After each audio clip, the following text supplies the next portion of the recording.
Oh yeah, today we're gonna talk about this piece of shit. Alright, so the mobile AA is pretty highly regarded in Battlefield 6 as probably the worst vehicle in the entirety of the game, and it's not even really close. The thing has almost no utility, it's terrible at actually doing the job that it's made for, and it's even worse at doing any of the other jobs that it's not made for. There's a very good reason that when you jump into games of Battlefield 6, almost all of the time, if there's a vehicle that's just sitting in the spawn available, it's gonna be the anti-aircraft. Now, that said, it doesn't stop this vehicle from still being incredibly annoying with its lock-on missiles that can lock on from one spawn to the other on several of the maps that it's available on. But aside from being a general nuisance, the AA kind of sucks. So I'm here to talk about not only why the AA sucks, but also if you are trying to use the AA, whether it be to level it up or if it's just sitting in your spawn and you feel like somebody should be making use out of it, I genuinely do believe you can get use out of the AA, and that's backed by my ability to get use out of the AA. In my experience with the strategies that I employ that I'll be talking about here, along with having the right loadout, if you're playing well, you can drop anywhere from 36 to 50 kills in a round and genuinely help the team with this thing, even in the horrendous shape that it's in. Regardless, first things first, I want to talk about all of the problems that the AA has in hopes that maybe someday we can get some fixes for this stuff. Wink wink, nudge nudge. First of all, and the most obvious issue the AA has is aiming. As I'm sure a lot of people have figured out by now, and unfortunately, many others have not, there's an aim offset with the AA that's based off of where the AA guns are actually placed on the tank itself. This is a stupid design decision, and it's even dumber when you consider the fact that they don't make these weapons simply converge towards the center of your crosshair wherever it's pointed. This is how it should work, but it simply doesn't. And because of that, if you're anywhere even remotely close to an enemy that you're trying to shoot at, you don't want to point your crosshair at the enemy at all, because if you do, you'll never hit them. No, the real strategy here is to effectively paint mental dots on the side of your crosshair depending on the range in order to make sure that one of your cannons out of the two that you have will hit the enemy, because if you don't do this, then you're not going to hit anything. This mental dot is going to vary depending on the distance. As you get further away, it's going to get closer to the center of your crosshair, and as you get closer up, it's further away from the crosshair. This is one of those things that you really need to just feel out, and if you want to practice yourself, you can jump into the DXS4 portal code, which is the test range portal map that I generally use for a lot of my videos, and is also a great place to give yourself a stress-free environment to learn how to hit infantry at different ranges with your weapons. If DICE simply made it so that way the weapons converged on the middle of the crosshair regardless of which range you were at, so that way you could actually hit stuff close up and further away, it would help astronomically with making this vehicle more viable, but in its current state, that's not the case. Another big problem with the current AA is the fact that it doesn't have any options for its secondary weapons outside of the default. And so because of that, a good player would almost certainly get rid of these as fast as they could to get a more skill-based option, but unfortunately, none of that exists. You don't get an option. You're using the lock-ons and you're gonna like it. Now the thing that's kind of sad is that the IFV even has dumbfire rockets with the light rockets. Granted, those things absolutely suck compared to the other options on the IFV, but they could have in theory just copy-pasted that weapon system onto the AA to give it something other than the default AA rockets, but they didn't do that, and so yeah, you're stuck with a borderline useless secondary at all times. Now, the two other issues on here are, albeit a little bit smaller, but I still think they're worth mentioning, and the first one is that the AA has a pretty hard time looking down. A lot of people probably haven't noticed this by now, but the AA really struggles with people that are directly below it, and this becomes even more prevalent when you're pushing up a hill and people are on top of the hill, as you're never going to be able to shoot them unless you're all the way at the bottom of the hill. This feels like a really simple fix. Just let the AA look down a little bit more so that way it can hit things that are below it. But right now, it has a hard time with that. And the final issue, which is more a team-specific issue, is the third-person view difference between the PAX AA and the NATO AA. To put it simply, the PAX AA is objectively better than the NATO AA, and the simple reason for that is that the NATO AA has this big fuck-off radar dish that constantly spins around if you're not directly looking up into the sky, that takes up almost half your screen and makes it harder to see things at all times. While using this thing, you will often notice that when you go to shoot something in third person, you can barely see it because the radar dish gets in the way. This is one of those things that you'd think they would have sorted if they played the game at all, and they would notice, man, it's really annoying having this giant radar dish in my face at all times, but I guess nobody noticed that. I hope that they change this in some capacity, maybe change the model so that way it has the same radar dish as the PAX AA. I have no idea. I know it isn't realistic, but we're playing a video game here, and this should not be a problem that anyone should face. It's stupid, and it sounds stupid even talking about it. This shouldn't be a conversation that we have to be having, but here we are. Anyways, now I'm going to be going on to talking about how you can use the AA effectively, but more importantly, all of the options you have and which ones you should pick, as well as why you should pick them. Before we move on to that though, I'm going to tell you right off the bat, the best loadout is the enhanced loading, anti-armor rounds, and the smoke screen. This is the only loadout you should ever run, and I'll be talking about why that is when I go through every single option, but I wanted to open with that for people who are just looking for the answer, and then we're going to move on with their day. Anyways, let's open with ammo types. The multi-purpose is the default ammo type that you get access to, and this thing is complete garbage, especially if you're not using the enhanced loading upgrade. The problem with multi-purpose is the fact that, well, it's a burst weapon. And so because of that, without enhanced loading, it takes a relatively long time to reload, and during that period, whatever you are shooting at, whether it be an aircraft, an infantry, or even a tank, can simply get behind cover. Your overall DPS is really low. The other major issue with the multi-purpose ammo that's a little bit hilarious is that it's the only ammo type that the AA has available that you'll actually run out of ammo with in the AA, and this can happen relatively quickly as well. The main reason that this happens is that your overall reserve is about the same as some of the others, but you go through it way quicker. Not only because you have to shoot more shots at most of the things that you're going to be shooting at, but also just because it shoots through that ammo faster than the others. Against infantry, it's decent at best, especially if you get the hang of aiming it. You can technically one burst down infantry, but in practice, due to the RNG spread of everything and the fact that you need to be completely perfect with your offset, the odds of this happening is pretty low. And when we're looking at anti-aircraft, if the aircraft is up close, this is actually one of the better options to take those down. But as I'll be talking about more when I start talking about high velocity, at the end of the day, as an anti-air asset, the AA is horrible, and no matter what you try to do to make it better at that, it's always going to have a losing matchup if you're not actively sitting in the spawn invincible underneath your spawn AA. And considering that the multi-purpose is also entirely worthless against ground vehicles, taking an absurd amount of shots to take them out, stay away from multi-purpose ammo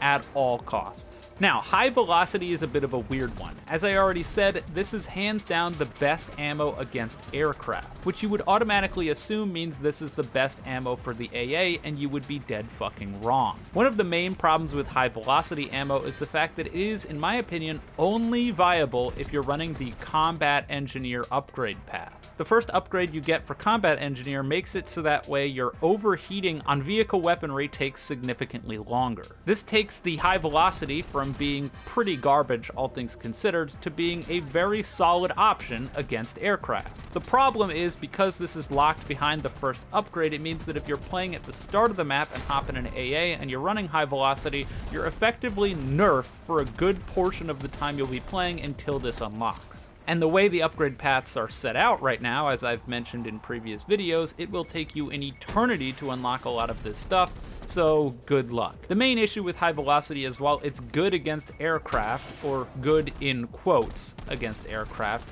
it is horrendous against armor, absolutely worthless, and arguably almost worse against infantry. While it does have a higher margin for error, meaning you can miss more shots and it's fully automatic, because of the extremely low 12 damage per shot that you'll be doing, the vast majority of the time infantry can simply stand out in the open with rockets and shoot at you, and they'll out DPS you, especially if they have cover. Unless you're literally on top of the enemy and they have no cover at all and nowhere to run to and your aim is perfect, it's not going to be doing a whole lot against infantry. And the final major issue with high velocity ammo that makes me swear off it almost entirely is that this ammo is borderline unusable in first-person view. Some psychopath made it so that way this thing is seizure-inducing when you fire it in first person, and you simply can't see anything from all of the muzzle flashes while you fire. Once again, just like with the radar dish, I don't know how this is even a problem. I don't know why we even need to talk about this, but they need to tone this down because it is absurd, and I can actually unironically see someone getting a seizure from this. It's ridiculous. Now, finally, we can talk about the best ammo that you get, and that's the anti-armor rounds. It's not even close. These things do 57 damage, allowing them to two-shot infantry, put up a legitimate fight against armored vehicles, with their only real drawback being that you're gonna have a tricky time dealing with aircraft, especially if they're further away. One of the big problems with the other two ammo types is that a lot of the time, if you're shooting at infantry, you'll hit them a little bit and they'll run behind cover before you can kill them. The anti-armor rounds are the only rounds that you have available that will realistically and reliably kill the enemies before they can react and run to cover. A lot of this does obviously fall on your own aim and your understanding of the spread, as if you're missing a bunch of shots, it's going to be tricky. And once you get further out, it's pretty much an RNG fest where you just shoot and pray that you hit the enemies. But as I already mentioned, because it two-shot kills and it doesn't have any damage follow-up, you can actually get some lucky kills by simply spraying at people further away. I've talked a lot about infantry, but the real main draw here is the fact that the anti-armor rounds actually do decent damage against armor. When you're playing the AA, as I'll mention later, armor is one of the things that's going to cause you the most grief, and it's not even close. And so having the ability to actually damage them, and more importantly, having the ability to help your team deal with armor, even if you're not the one doing the most damage, is invaluable and makes anti-armor incredibly good. Well, incredibly good in terms of the AA. It's still dog shit compared to the other vehicles in the game, but for the AA, it's fucking awesome. Moving on, let's talk upgrades. As I've already mentioned in a previous video, and to this day, as I recorded all of this footage literally like 20 minutes ago before recording the voiceover, the optimized handling upgrade still simply doesn't work. This upgrade is a noob trap. Not only does it not make your tank turn faster, it doesn't make the turret turn faster, and it doesn't make you turn faster while you're moving. It actively doesn't do anything and is a complete waste of time. Do not use it. DICE, please fix this shit. This is actually embarrassing. You have an upgrade in your game that doesn't work at all. Next, targeting jammer. Once again, almost completely worthless. All this does is make it so that way you have a roughly 0.5 second extra lock-on time for enemy lock-on missiles. Because most lock-on missiles lock on to you before the 1 second mark, having a 1.5 second or 2 second lock-on in practice makes no difference 95% of the time. That's probably being generous. It's more like 99% of the time. Don't bother with the targeting jammer. There's no point of running it. The other two options on here depend on which ammo type you're running. The first is the systems upgrade. This gives you a 5-second cooldown reduction to your thermal smoke, which we'll be talking about why you'll be running thermal smoke in just a second. And that 5 seconds can technically be life or death, and it's also the no-brainer option to be running if you're running the high velocity ammo. And that's because the next thing that we'll be talking about, enhanced loading, doesn't affect high velocity at all. Basically, run systems upgrade if you're running high velocity, but if not, we'll be talking about enhanced loading. This gives you a 0.8 second reload reduction every single time that you go to reload your main cannon. I'm sure it's a percentage-based thing. I only took the time for the armor-piercing ammo, as I think that's the only ammo worth running that actually reloads. As mentioned, it does help with the multi-purpose, but multi-purpose is awful, so I wouldn't bother. But the thing is that the enhanced loading loading not only increases your overall reload speed, but it also borderline removes this weird little delay before you can fire once the ammo is loaded. You can see it on screen right now where I'm holding the click button down, which buffers the next rounds to be fired on the soonest frame available, and despite that, the AA just sits here for a little bit before firing, something that isn't present when you're using enhanced loading,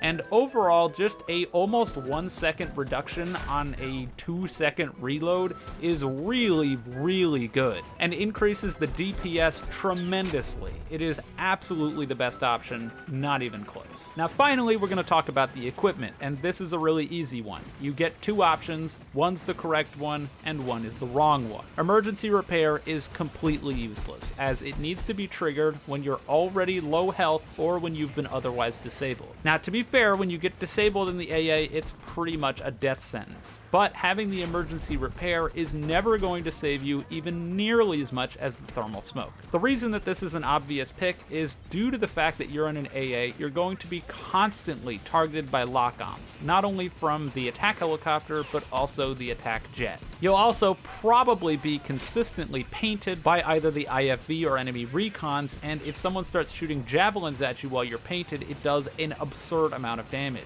Just for reference, an attack helicopter AGM deals 536 damage. If you don't have the thermal smoke to block this, it means you're just resigned to taking over half your health instantly with no counterplay. So needless to say, do not run the emergency repair, as you don't want to be taking over half your health instantly without being able to do anything about it. Now, we've talked about all of the loadout related stuff. Now I want to get into general strategies, how I use the AA, and how I think you should use it effectively. A lot of this stuff is probably going to be no-brainers to veteran players of Battlefield, but I think it should be mentioned here regardless. As I think I've made pretty clear by this point, the anti-aircraft is absolutely fucking horrible at taking down actual aircraft. And because of that, I almost implore you to ignore aircraft outside of being a deterrent, because most of the time you're not actually going to kill them, and the more time you spend staring up into the sky and pointlessly firing at the aircraft, the less time that your team has an actual armored asset helping them out. My rule of thumb is that if I see an aircraft further out in the distance, I'll usually look up, switch to the lock-on, fire one, and then immediately switch back to my cannon and continue playing as normal. If there is a helicopter or a plane getting extremely close to the point where I can actually hit it reliably, then I'll start taking some shots. But outside of that, it's just not worth it. The reality of the day is that the matchups overall 1-to-1 in terms of AA versus helicopter and AA versus jet are not even close. The AA loses 100% of the time to all of those unless you're directly sitting in the spawn underneath your AA gun, in which case you're basically immortal to this stuff. But if you're out in the open and the attack helicopter wants you dead, like I said, AGM does 536 damage. They can simply peek out of the spawn, fire one, hide, peek again, and fire, and your smoke is gone by that point. So you get hit for half your health. If they have heavy rockets, you're completely fucked. Even if they don't have heavy rockets, you're still screwed. And the attack jet can do a very similar thing with its AGMs, just firing them, running away for flares, coming back, firing them, using cannons and dropping bombs. You don't stand a chance. The more you piss off the aircraft, the higher likelihood that they are to target and take you down, and you're not going to win that fight. Now, in terms of helping out the team, the AA is not nearly good enough to solo anything. And because of that, you really need to pay attention to your mini-map. You always want to keep in mind where you are compared to the rest of your team, and almost more importantly, the rest of the armored vehicles on your team. I found that the most effective use for the AA, the majority of the time, is backing up your armor. Because I'm assuming you're smart and running the anti-armor rounds, you're going to be able to help your teammates' IFVs or tanks reliably win more of their fights versus the enemy armor. Not only that, but because you're an armored vehicle, while you're in those situations, you can potentially tank a couple of rockets for your other armored vehicles, so that way they're not taking all of the heat. In terms of infantry support, you're able to pick off infantry that are trying to cross open fields or otherwise not in hard cover, but you do have to rely on your team's infantry to clear out buildings and such, as if someone's on a head glitch, for example, good luck hitting them with the offset and RNG of the guns. Now, the last tip that I'll give you is that you do have to be on the lookout at all times for the potential of mobility hits and you getting disabled. This is one of those situations, like I said before, where if the emergency repair wasn't complete shit and wasn't completely outclassed by smoke, it would be really helpful, but we can't use that. Basically, if you get hit by more than one explosive weapon within a short time frame, your engine gets completely disabled and you can't move. If this happens while you're in the AA, because of the fact that you have the least health out of any armored vehicle, you're effectively screwed. You're going to die. So the main goal here is, of course, to make sure that you're not exposing yourself to multiple engineers at any given time. But I'll also give the general advice of when I get hit by a singular RPG or explosive weapon, I almost always pop the smoke and hold that backup key for as long as I can. The reality of the day is once you've been hit by a rocket, your chances of getting hit by another one increase dramatically, and you do not want to get disabled. You don't have the health pool to tank a bunch of damage, just get out of there. And finally, when it comes to the best advice that I can give you for the mobile AA, for the love of God, don't be these people. Seriously. This is like the worst way to use the AA, and I get it. It sucks, right? It's not good. You're probably not going to do super well with it. I'm a relatively good player, and I can only drop reliably 30 plus kills in a round, which for using a vehicle and not dying is not all that many. But doing this hurts your team. Not only are you never going to kill anything outside of complete trash cans, but you are wasting an otherwise armored vehicle that could be on the front lines, killing infantry, helping out against armor, and repelling enemy aircraft with AA missiles. Sitting all the way in the back underneath your spawn gun, or sitting all the way in the back on the side of the map is not helping anyone. Do not do this. Anyways, with that, I think we're wrapping up here. The AA is a shitty vehicle, but even if it is a shitty vehicle, it's still a vehicle nonetheless, and if you play your cards right, it can turn the tide of matches. If your team is using your AA effectively, and their team's got it sitting back in spawn doing fuck all, you've just got an extra armored vehicle advantage over the enemy team, which a lot of the time can be the difference maker. I really, really hope that in the coming seasons, we get a complete rework to the way that the AA works, because in its current state, it's counterintuitive and confuses the hell out of most players. But you can make it work in its current state, and you've got my recommendations on how. Let me know what you think about the mobile AA in the comments below. Does anyone else think it's as hilarious as I do that the stationary AA does basically everything that the mobile AA should do, but doesn't? Regardless, I am done, so if you enjoyed the video, you can leave a like and subscribe. If you didn't, don't. And with all that being said, have a wonderful day wherever you are, and I'll see you guys next time.